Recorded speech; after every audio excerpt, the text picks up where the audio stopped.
19 май президенти ҷумҳурии Тоҷикистон пешвои миллат муҳтарам Эмомалӣ Раҳмон ба фурудгоҳи байналмилалии шаҳри Душанбе ташриф оварда шахсан дар маросими истиқболи мушти хоки оромгоҳи фарзандони фарзонаи миллат қаҳрамонони Тоҷикистон Нусратулло Махсум ва Шириншоҳ Шотемур, инчунин чеҳраи барҷастаи фарҳанги таърихи миллат Нисор Муҳаммад иштирок намуданд.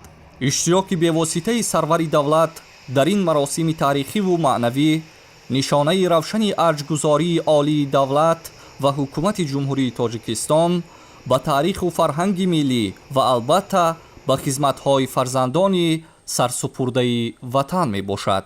ба поси гиромӣ дошт аз истиқболи хоки оромгоҳи фарзандони бароманди миллат саҳни фурудгоҳ оро дода шуда сарбозони қаравули фахрӣ дар ду ҷониби роҳравӣ бо қолини сурх густурда саф оростанд. дар фазои мутантани эҳтиром ва шоистагӣ пас аз гузориши шахсони масъул ба пешвои миллат муҳтарам Эмомалӣ Раҳмон, сарбозони қаравули фахрӣ қуттиҳои дорои хоки оромгоҳи қаҳрамонони Тоҷикистонро бо эҳтироми хос аз ҳавопаймо поин оварда бо қадамзании мутантани маросимӣ ба майдони фурудгоҳ интиқол доданд.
президенти ҷумҳурии Тоҷикистон пешвои миллат муҳтарам Эмомалӣ Раҳмон ба хизматҳои таърихии Нусратулло Махсум, Шириншоҳ Шотемур ва Нисор Муҳаммад дар назди қуттиҳои дорои хоки оромгоҳи онҳо бо самимияти амиқ арзи арҷу эҳтиром намуданд.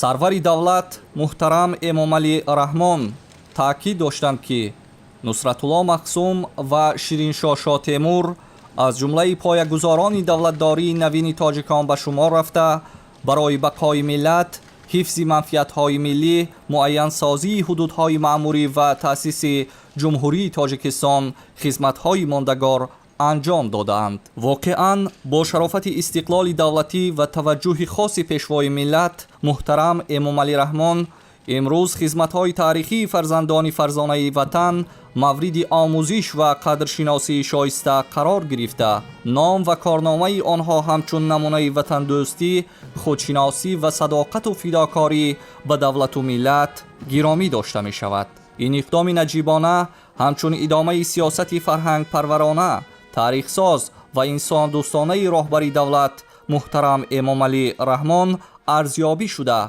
بار دیگر ثابت می نماید که احیای خاطره تاریخی، گرامی داشت فرزندان برومند ملت و تحکیم خودشناسی ملی به سمت‌های مهم سیاست دولتی تبدیل یافته است.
سپس هیئت این مراسم تاریخی با همراهی دسته راهنمای موتورسیکلران‌ها به سوی مسجد مرکزی جامع شهر دوشنبه حرکت نمودند.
در مسجد مرکزی جامع شهر دوشنبه مراسم جنازه غایبانه این قهرمانان ملی برگزار گردید. مراسم در فضای ارجگذاری به خاطره نیک قهرمانان нусратулло махзум ва шириншоҳ шоҳ темур, инчунин шахсияти маъруфи таърихи миллат ва нахустин вазири маорифи тоҷикистони он замон Нисор Муҳаммад роҳандозӣ шуда аз саҳми боризу тақдирсози ин фарзандони фарзонаи ватан дар раванди тақвияти худшиносии миллӣ ва таҳкими хотираи таърихии мардуми тоҷик бо эҳтиром ёдоварӣ карда шуд.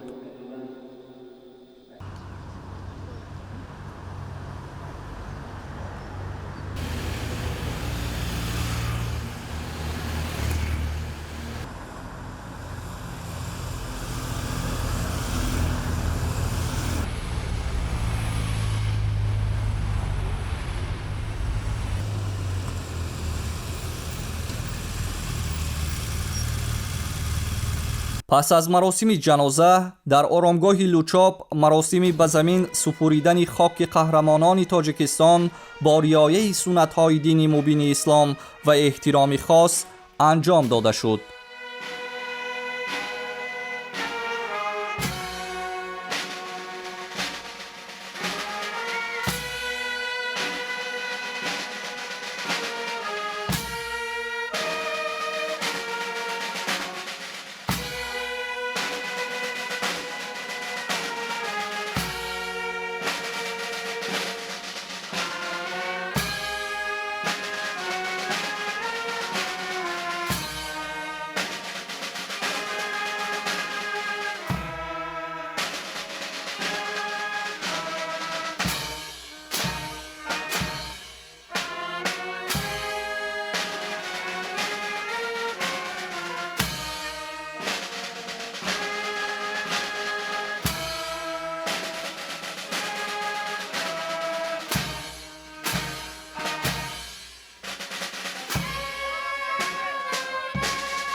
раиси маҷлиси намояндагони Маҷлиси Олии Ҷумҳурии Тоҷикистон Файзалӣ Идизода нахустин шуда бо нишони арҷгузорӣ ба оромгоҳи қаҳрамонон хок андохтанд.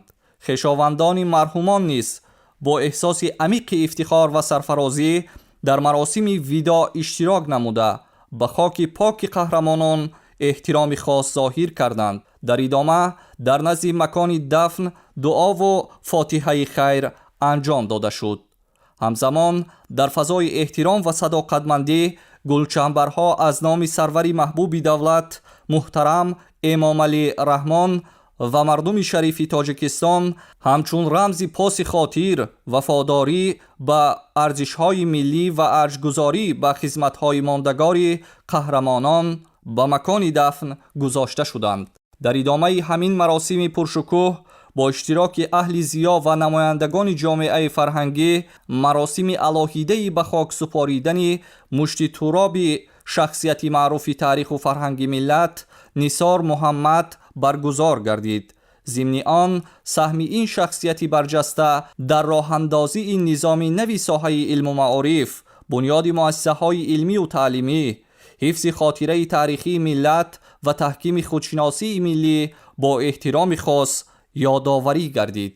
дар анҷоми маросим таъкид гардид ки ин иқдоми наҷиб ва таърихии президенти ҷумҳурии Тоҷикистон пешвои миллат муҳтарам Эмомалӣ Раҳмон оид ба бозгардонидани мушти хоки фарзандони фарзонаи миллат ба ватан ва ба хок супоридани онҳо дар сарзамини аҷдодӣ намунаи барҷастаи эҳтиром ба таърих, ҳифзи арзишҳои волои миллию эътиқодӣ ва арҷгузорӣ ба хизматҳои шахсиятҳои бузурги давлатӣ мебошад.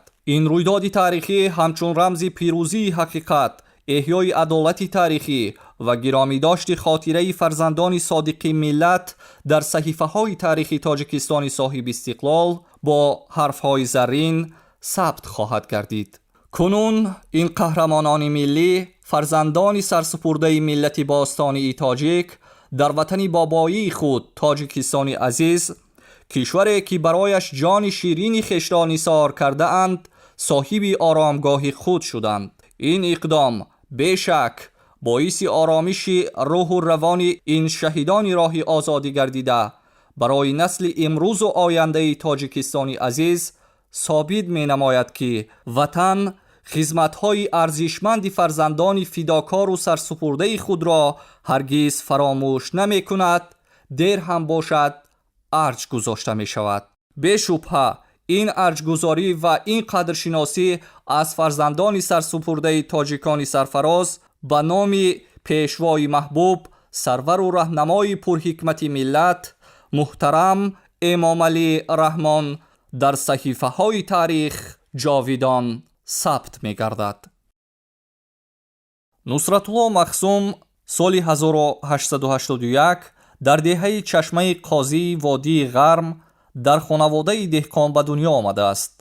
معلومات ابتدایی را در مکتب و مدرسه گرفته از خردی به کارهای کشاورزی پدرش یاری می‌رساند. از سبب سختی زندگی در جوانی رو به غربت و مهاجرتی کاری آورده، با مشقت زیاد زباندان و دارای جهانبینی وسیع می شود. از سال 1920 به کارهای حزبی و دولتی آن زمان جلب گردیده در برقرار کردن حاکمیت نو در بخارای شرقی فعالانه اشتراک می نماید. ماه نوامبر سال 1924 پس از تأسیس جمهوری مختار شوروی سوسیالیستی تاجیکستان، نصرت الله مخزوم رئیس کمیته انقلابی تاجیکستان یعنی نخستین راهبر اولی تاجیکستان انتخاب گردید. سال 1929 پس از تأسیس جمهوری کامل حقوق تاجیکستان، نصرت الله مخزوم رئیس کمیته اجرایی مرکزی جمهوری شوروی سوسیالیستی تاجیکستان و یکی از همرئیسان کمیته اجرایی مرکزی اتحاد شوروی انتخاب گردیده تا ماه دکبر سال 1933 این وظیفه را ادا می نماید. با وسیع دامن پهن کردن تعقیبات استالینی ماه ایولی سال 1937 نصرت الله مخزوم با تهمت به حبس گرفته شده. ماه اکتبر همان سال در اساس پرونده جنایتی ساخته برای آماده کردن جنایت ضد انقلابی به حکم قتل محکوم می شود. سال 1957 به سبب گناهکار نبودن با قرار کلیگه حربی سود عالی اتحاد شوروی حکم قبول شده نسبت نصرت الله مخزوم بیکار کرده شد. در دوران استقلال دولتی جمهوری تاجیکستان با ابتکار پیشوای ملت محترم امام علی رحمان نقش نصرت الله مخزوم در تاریخ کشور از نو ارزیابی گردیده و او عنوان قهرمان تاجیکستان داده شد. نام او به مؤسسه ها و کوچه ها گذاشته شدند و در تاریخ نگاری ملی همچون یکی از بنیادگذاران دولتداری تاجیکان اعتراف گردید. شیرینشاه شاه تیمور سال 1899 در دهه پاشنوی ناحیه شغنان ولایت بدخشان در عائله دهقانی عادی به دنیا آمده است. هنگام 8-9 ساله بودنش پدر و مادرش وفات کردند. از سبب کمبزاعتی او مجبور شد که در آوان نورسی در گروه مرزبانی روس‌ها چون کارگری عادی به کار در آمده همزمان در اینترنت تحصیل کرد و زبان روسی را خوب آموخت. از سال 1914 به بعد شیرینشاه شاه تیمور برای کار و تحصیل علم ترک زادگاه نموده جهانبینی خود را وسیع می نماید. از سال 1921 به کارهای حزبی و دولتی شوروی جلب شده در برپا نمودن حاکمیت نو در منطقه های گوناگون آسیای مرکزی فعالانه اشتراک می نماید. پس از تأسیس جمهوری مختار شوروی سوسیالیستی تاجیکستان، شیرینشاه شاه تیمور عضو کمیته انقلابی تاجیکستان تعیین گردیده به دوشنبه به کار فرستاده شد و در تشکیل کردن مقامات حزبی و حکومتی جمهوری نوتأسیس سهمی ارزنده گذاشت. شیرینشاه شاه تیمور یکی از آن شخصانی بود که برای تامین حقوق تاجیکان فعالانه مبارزه برد و نمونه برجسته این گزارش او به نام یوسف استالین درباره وضعیت فرهنگی و اجتماعی اقتصادی تاجیکان در آسیای مرکزی از ماه ایون سال 1926 می باشد. آخر سال 1933 رئیس کمیته اجرایی مرکزی جمهوری شوروی سوسیالیستی تاجیکستان انتخاب گردید. در اوج معرکه تعقیبات استالینی 9 ایول سال 1937 در مسکو به حبس گرفته شده. 21 اکتبر همان سال در اساس پرونده جنایتی ساخته با گناه اشتراک در تشکیلات ملیگرایی ضد شوروی ҳукми қатл гирифт. соли 1956 коллегияи ҳарбии суди олии иттиҳоди шӯравӣ ҳукми соли 1937 баровардаро нисбати Шириншоҳ Шоҳ Темур бекор намуда, парвандаро барои надоштани ҳайати ҷиноӣ қатъ намуд. пас аз соҳиб истиқлол гардидани Тоҷикистон бо ибтикори пешвои миллат муҳтарам Эмомалӣ Раҳмон хизматҳои Шириншоҳ Шоҳ Темур дар таърихи кишвар қадрдонӣ шуда, ба ӯ унвони қаҳрамони Тоҷикистон дода шуд ва номи ӯ ба кӯчаҳо, муассисаҳо ва ёдгориҳо гузошта шуданд. нисор муҳаммад соли 1897 дар Пешовар ба дунё омадааст. ӯ дар рӯйдодҳои инқилобӣ дар Афғонистон ширкат дошт ва яке аз қаҳрамонони ҷанги сеюми англису афғон дар соли 1919 буд. ӯ аз ёрони амиру шоҳи ояндаи Афғонистон Амонуллоҳ хон буд. сипас чун муҳоҷири сиёсӣ ба Осиёи Миёна гурехта, дар поягузории илму маориф дар Тоҷикистон саҳми намоён мегузорад. аввалин китобҳои дарсӣ ва мактабҳо бо талошҳои ӯ падидор мегардад.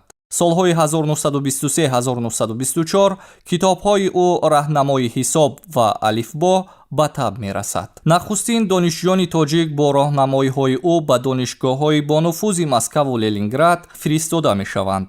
бо таъсис ёфтани ҷумҳурии мухтори шӯравии социалистии Тоҷикистон, Нисор Муҳаммад ба корҳои вобаста ба рушди ҷумҳурии навташкил ҷалб гардида, соли 1927 комиссари халқии маорифи Тоҷикистон таъин карда мешавад.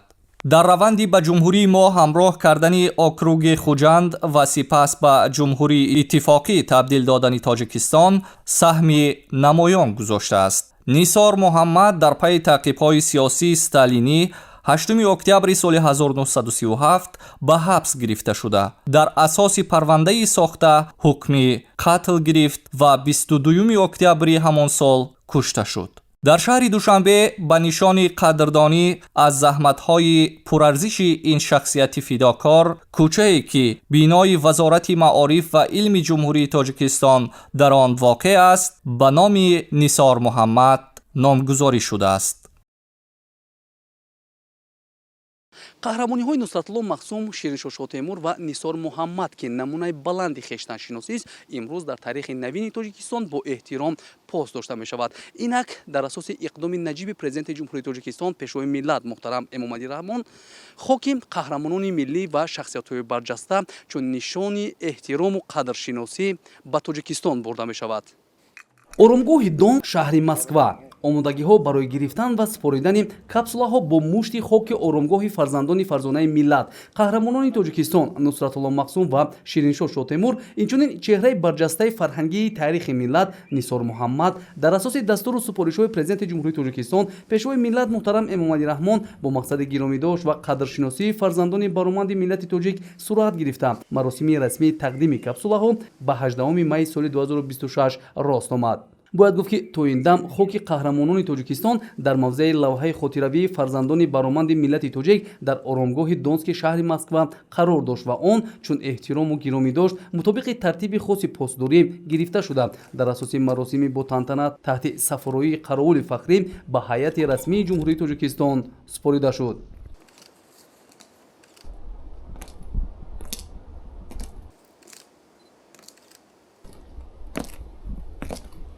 дар ин рӯз дар назди лавҳаи хотиравии оромгоҳи Донски шаҳри Москва бо иштироки вазири корҳои хориҷии ҷумҳурии Тоҷикистон Сироҷиддин Муҳриддин, намояндаи махсуси президенти Федератсияи Русия оид ба масъалаҳои фарҳангӣ Михаил Швидка ва муовини вазири корҳои хориҷии Федератсияи Россия Михаил Галузин гулчанбар гузошта шуда аз равобити судманди мутақобила миёни ҷумҳурии Тоҷикистон ва Федератсияи Русия ёдоварӣ гардид.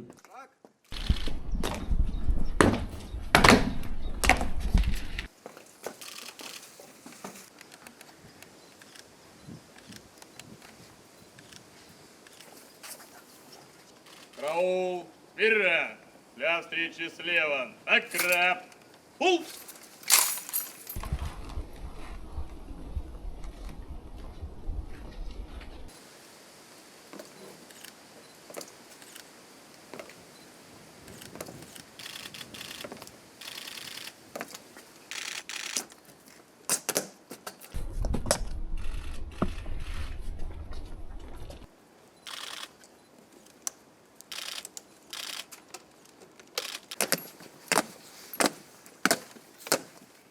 иброз шуд ки имрӯз дар заминаи иродаи қавии сарони давлатҳо муҳтарам Эмомалӣ Раҳмон ва Владимир Путин ҳамкориҳо дар тамоми самтҳо бо дастовардҳои беназир ба қайд гирифта мешаванд. аз ҷумла тадбири мазкур низ нишонаи эҳтирому қадршиносӣ ба шахсиятҳои барҷаста хоса қаҳрамонҳои Тоҷикистон унвон карда шуд. хоки ватандорони басон номдори мо Шириншоҳ Шотемуру Нусратулло Махсум ба Тоҷикистон дода мешавад, то ин ки дар оромгоҳи умумии ватанашон дар пойтахти Тоҷикистон онҳоро гузоранд ва мардум биёянду хотираашонро пос нигоҳ доранд. Шириншоҳ Шотемур барои мо намунаи ифтихору ватандорӣ, хизмат ба ватан, хизмат ба халқи худ ва пост доштани номуси миллати тоҷик мебошад ки ин моро ва ояндагонро баҳри мустаҳкам кардани давлатдории миллӣ ва нигоҳ доштани номуси миллати тоҷик раҳнамоӣ мекунад. имрӯз ин иқдомест ки аз арҷгузории бузургони миллат аст ва ман фикр мекунам як иқдоми бузурги ҳукумати Тоҷикистон бо сарварии пешвои муаззами миллат ҳастанд ки таърихи худро мо эҳё мекунем, мо бузургони таърихро харҷгузорӣ мекунем ва ман фикр мекунам имрӯз як рӯзи таърихӣ барои миллати тоҷик аст. Азиз Султанов, я являюсь правнуком Нусратулло Махсума, героя Таджикистана. Все мы очень гордимся, то, что являемся потомками такого великого человека. И очень благодарны, то, что в 2006 году наш президент, лидер нации Эмомали Рахмон удостоил Нусратулло Махсума звания Героя Таджикистана. Это очень много значит для всей нашей семьи. Мы все гордимся, стараемся соответствовать высокому статусу. И сегодня, через 20 лет после того, как Нусратулло Махсум был удостоен звания Героя Таджикистана, его прах наконец-то отправляется на родину, в Таджикистан, за которую он всегда болел душой, боролся за его независимость. капсулаҳо бо хоки қаҳрамонҳои Тоҷикистон Нусратулло Махсум, Шириншоҳ Шотемур ва шахсияти дигари барҷаста Нисор Муҳаммад дар ҳузури намояндагони расмии ҳукуматҳои Тоҷикистону Русия ва пайвандон амалӣ гардида чун намунаи олии қадршиносӣ ва постдоштани хотира арзёбӣ шуд. дар воқеъ имрӯз бо шарофати истиқлоли давлатӣ ва таваҷҷӯҳи хоси пешвои миллат муҳтарам Эмомалӣ Раҳмон хизматҳои таърихии фарзандони фарзонаи ватан мавриди омӯзиш ва қадршиносии шоиста қарор гирифта, ном ва корнамоии онҳо ҳамчун намунаи ватандӯстӣ, худшиносӣ ва садоқату фидокорӣ ба давлату миллат пост дошта мешавад. ин иқдоми наҷибона ҳамчун идомаи сиёсати фарҳангпарварона, таърихсоз ва инсондӯстонаи роҳбари давлат муҳтарам Эмомалӣ Раҳмон бори дигар эҳёи хотираи таърихӣ, гиромидошти фарзандони бароманди миллат ва таҳкими худшиносии миллиро собит менамояд. Фахриддин Муҳаммад Юсуф, Маъруфи Абдулло, Хуршед Сайдаҳмад, Ахбор, шаҳри Москва. дар шаҳри Кӯлоб маросими супоридани капсулаи хок аз қабри фармондеҳи бригадаи артиши сурх Николай Томин ба ҳайати Федератсияи Русия баргузор гардид. ин маросим бо иштироки роҳбарияти мақомоти иҷроияи ҳокимияти давлатии шаҳри Кӯлоб, шӯрои собиқадорон, хизматчиёни гвардияи миллии ҷумҳурии Тоҷикистон, сафорати Федератсияи Русия дар ҷумҳурии Тоҷикистон таҳти унвони ҳеҷ кас ва ҳеҷ чиз фаромӯш намешавад баргузор гардид. капсулае ки дар он аз маҳалли дафни афсар Николай Томин хок гирифта шуд, аз ҷониби хизматчиёни гвардияи миллии ҷумҳурии Тоҷикистон ба муовини раиси маъмурияти шаҳри Куртамиши вилояти Курган супорида шуд. дар вилояти Кургани Федератсияи Русия дар зодгоҳи Николай Томин хонамӯзаи ӯ мавҷуд аст ва хоке ки аз маҳалли дафни фармондеҳи бригадаи артиши сурх гирифта шуд, дар хонамӯзаи ин афсар ҷой карда мешавад. фармондеҳи бригадаи артиши сурх Николай Томин дар натиҷаи задухурд маҷрӯҳ шуда 12 августи соли 1924 вафот кардааст. нимпайкараи фармондеҳи бригадаи артиши сурх Николай Томин соли 2022 бо мақсади гиромидошти хотираи некаш дар боғи ғалабаи шаҳри Кӯлоб гузошта шудааст. гирифта бурдани капсулаи хок аз маҳалли дафни ин афсари рус ва эҳтиром ба хизматҳои шоёни шахсиятҳои таърихӣ намунаи дӯстӣ байни ҷумҳурии тоҷикистон ва федератсияи русия мебошад.